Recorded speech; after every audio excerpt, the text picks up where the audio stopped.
Saudari dan saudara yang terkasih dalam Kristus, selamat sore. Semoga Anda semua selalu sehat.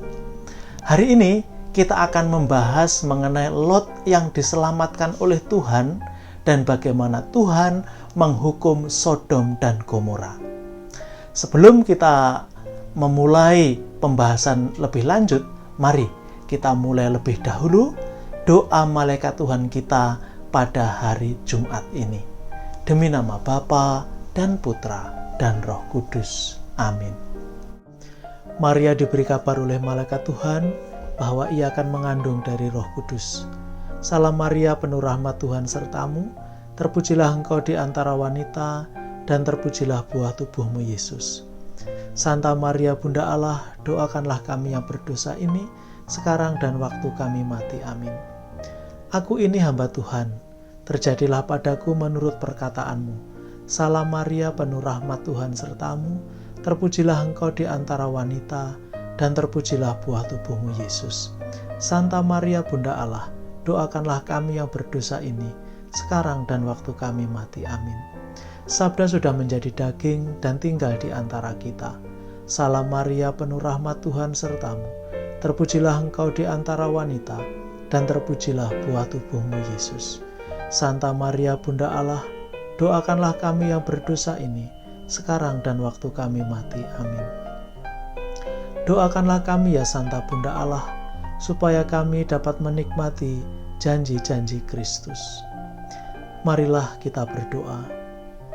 Ya Allah, karena kabar malaikat kami mengetahui bahwa Yesus Kristus Putramu menjadi manusia, curahkanlah rahmat-Mu ke dalam hati kami, supaya karena sengsara dan salibnya, kami dibawa kepada kebangkitan yang mulia, sebab Dialah Tuhan dan pengantara kami. Amin. Saudari dan saudara yang terkasih dalam Kristus, kemarin kita sudah melihat bagaimana Lot berusaha melindungi tamunya. Bagaimana Lot mempertahankan tamunya dari permintaan jahat orang-orang sekotanya. Lalu karena orang-orang itu kalap, kemudian gantian tamunya itu yang menyelamatkan Lot. Tamunya itu menarik Lot masuk ke dalam rumah dan membutakan orang-orang yang berusaha menangkap mereka. Nah, hari ini kita melanjutkan kisahnya. Lalu kedua orang itu berkata kepada Lot, "Siapakah kaummu yang ada di sini lagi? Menantu atau anakmu laki-laki, anakmu perempuan, atau siapa saja kaummu di kota ini? Bawalah mereka keluar dari tempat ini. Sebab kami akan memusnahkan tempat ini, karena banyak keluh kesah orang tentang kota ini di hadapan Tuhan. Sebab itulah Tuhan mengutus kami untuk memusnahkannya." Keluarlah Lot, lalu berbicara dengan kedua bakal menantunya yang akan kawin dengan kedua anak perempuannya. Katanya, "Bangunlah, keluarlah dari tempat ini, sebab Tuhan akan memusnahkan kota ini." Tetapi ia dipandang oleh kedua bakal menantunya itu sebagai orang yang berolok-olok saja. Ketika fajar telah menyingsing, kedua malaikat itu mendesak Lot supaya bersegera, katanya, "Bangunlah, bawalah istrimu dan kedua anakmu yang ada di sini, supaya engkau jangan mati lenyap karena kedurjanaan kota ini." Ketika ia berlambat-lambat, maka tangan istrinya dan kedua anaknya dipegang oleh kedua orang itu, sebab Tuhan hendak mengasihani dia. Lalu kedua orang itu menuntunnya keluar kota dan melepaskannya di sana. Sesudah kedua orang itu menuntun mereka sampai keluar, berkatalah seorang, "Larilah, selamatkanlah nyawamu, janganlah menoleh ke belakang, dan janganlah berhenti dimanapun juga di lembah Yordan. Larilah ke pegunungan, supaya engkau jangan mati lenyap." Kata Lot kepada mereka, "Janganlah kiranya demikian, tuanku. Sungguhlah hamba-Mu ini telah dikaruniai belas kasih di hadapan-Mu, dan Tuanku telah berbuat kemurahan besar kepadaku dengan memelihara hidupku.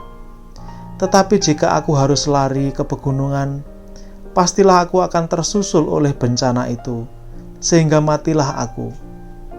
Sungguhlah kota yang di sana itu cukup dekat kiranya untuk lari ke sana. Kota itu kecil, izinkanlah kiranya aku lari ke sana. Bukankah kota itu kecil? Jika demikian nyawaku akan terpelihara. Sahutlah ia kepadanya, baiklah, dalam hal ini permintaanmu akan kuterima dengan baik, yakni kota yang telah kau sebut itu tidak akan kutunggang balikkan. Cepatlah, larilah ke sana, sebab aku tidak dapat berbuat apa-apa sebelum engkau sampai di sana. Itulah sebabnya kota itu disebut Seor. Matahari telah terbit menyinari bumi ketika Lot tiba di Seor. Kedua orang itu, yang adalah malaikat utusan Tuhan, menyelamatkan Lot, meminta Lot keluar dari kota itu beserta orang-orang yang ia kasihi. Pertama, istri dan anak-anaknya. Kemudian karena anaknya belum menikah dengan calon suami mereka. Tetapi calon suami mereka menolak, mengira Lot mengolok-olok saja. Nah, malaikat itu meminta mereka lari ke pegunungan. Tetapi Lot merasa diri sudah tua, tidak bisa lari ke sana. Dia minta ke kota yang lebih dekat, kota kecil, berlindung di kota itu. Nah, kota itu bernama Zoar. Ketika Lot meminta kepada malaikat itu untuk boleh bersembunyi di kota kecil itu, dia menggunakan pertanyaan retorik. Bukankah kota itu kecil? Di sini mau mengungkapkan bahwa Tuhan melindungi yang kecil. Kemudian Tuhan menurunkan hujan belerang dan api atas Sodom dan Gomora, berasal dari Tuhan, dari langit. Dan ditunggang balikkannyalah kota-kota itu, dan lembah Yordan, dan semua penduduk kota-kota serta tumbuh-tumbuhan di sana. Tetapi istri Lot yang berjalan mengikutinya menoleh ke belakang, lalu menjadi tiang garam. Bagaimana Sodom dan juga Gomora dihukum tidak diceritakan, hanya diberitakan saja bahwa hujan belerang dan api turun dari langit, dan kota itu ditunggang balikkan. Para saudara yang terkasih, bagaimana sebuah kota ditunggang balikkan itu hanya mungkin dilakukan oleh gempa bumi. Dan daerah di sana memang sering tertimpa bencana gempa bumi. Ketika begitu dahsyat, lalu tanah itu seperti bengkah dan membalikkan semua yang ada. Dan di daerah sana memang banyak fosfor, aspal juga. Maka penggambaran hujan belerang itu seperti sebuah hukuman. Dan seluruh lembah Yordan yang dikatakan itu sekarang menjadi laut mati. Nah, saudari dan saudara terkasih, hukuman itu, bencana itu begitu hebat. Saking hebatnya, istri Lot yang menoleh pun mati mendadak, menjadi seperti tiang garam. Ketika kedua kota dan seluruh lembah Yordan ini dihukum, dihancurkan, ditunggang balikkan, Abraham melihat semuanya itu. Mari kita dengarkan teksnya, ayat 27 dan 28. Ketika Abraham pagi-pagi pergi ke tempat ia berdiri di hadapan Tuhan itu, dan memandang ke arah Sodom dan Gomora, serta seluruh tanah lembah Yordan, maka dilihatnyalah asap dari bumi membumbung ke atas sebagai asap dari dapur peleburan. Kedua ayat ini menceritakan dengan begitu agungnya situasi yang terjadi. Tadi saya katakan penghukuman atas Sodom dan Gomora itu tidak diceritakan, hanya diberitakan. Nah, sekarang ada cerita sedikit untuk menggambarkan situasinya. Yang menarik adalah Abraham tidak diceritakan sedang memikirkan apa, berkata apa, tetapi diceritakan Abraham berdiri di tempat yang sama dengan tempat di mana dia melakukan percakapan dengan Tuhan. Sehari sebelumnya Abraham berdiri di sana tawar-menawar dengan Tuhan. Dan sekarang dia berdiri lagi di sana memandang kota yang dihancurkan. Apa yang ada dalam hati Abraham? Apa yang dia pikirkan? Tidak diceritakan. Kita sebagai pembaca diminta untuk memikirkan dan merenungkan sendiri. Kira-kira apa yang dipikirkan oleh Abraham? Nah, kemudian sebagai penutup ayat 29, Lot diselamatkan karena Allah mengingat Abraham. Mari kita baca teksnya. Demikianlah pada waktu Allah memusnahkan kota-kota di lembah Yordan dan menunggang balikkan kota-kota kediaman Lot, maka Allah ingat kepada Abraham. Lalu dikeluarkannyalah Lot dari tengah-tengah tempat yang ditunggang balikkan itu. Kesimpulan dengan mengatakan demikianlah. Kata ini berasal dari tradisi penulis dan jelas mengandaikan bahwa pendengar mengetahui ceritanya. Jadi cerita mengenai kehancuran kedua kota itu sudah ada turun-temurun. Ketika kisah ini dituliskan, maka ada kata demikianlah. Lot diselamatkan oleh Allah karena Allah mengingat Abraham. Kata-kata ini singkat saja, pendek saja, tetapi maknanya banyak sekali. Abraham menjadi penting di hadapan Allah karena Allah telah mengikat perjanjian dengan Abraham.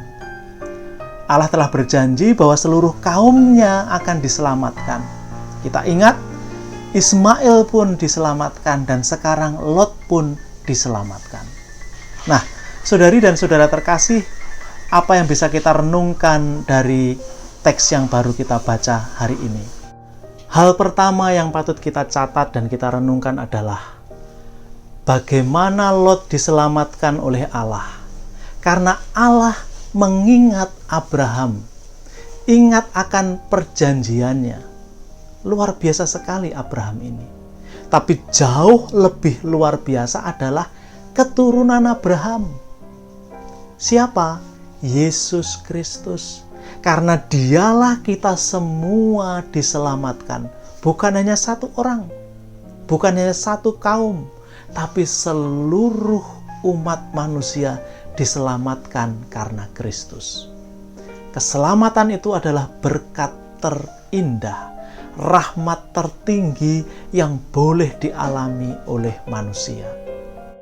Hal kedua yang patut kita renungkan adalah dosa itu berbuah maut. Sodom dihancurkan oleh Tuhan karena dosa mereka, karena mereka hendak memerkosa tamunya Lot yang tidak berdaya. Dan mereka berkeras hati, bukan hanya menggunakan kekerasan, tapi merasa diri benar. Dan hal ini, saudari dan saudara yang terkasih, kerap kali terjadi ketika ada kerusuhan, kerumunan. Orang-orang juga memerkosa yang lemah, yang tidak berdaya. Dan ini adalah dosa yang sangat besar, dosa yang tak terampuni. Maka kota itu ditunggang balikkan karena mereka harus memetik buah dari apa yang mereka lakukan. Saudari dan saudara yang terkasih dalam Kristus, semoga cerita tentang Lot, tentang penunggang balikan Sodom dan Gomora senantiasa mengingatkan kita bahwa sekecil apapun dosa yang kita buat, kita akan menanggung akibatnya. Dan kalau kita tetap memelihara dosa itu, kita tetap memelihara rasa bahwa kita ini benar, bahkan kita menggunakan kekerasan atas kekuasaan yang kita miliki, maut adalah buahnya. Yang kedua, keselamatan sekecil apapun yang kita peroleh, semuanya datang dari Allah.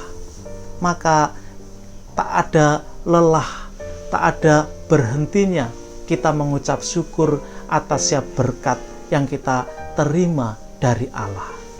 Tuhan memberkati. Demi nama Bapa dan Putra dan Roh Kudus. Amin.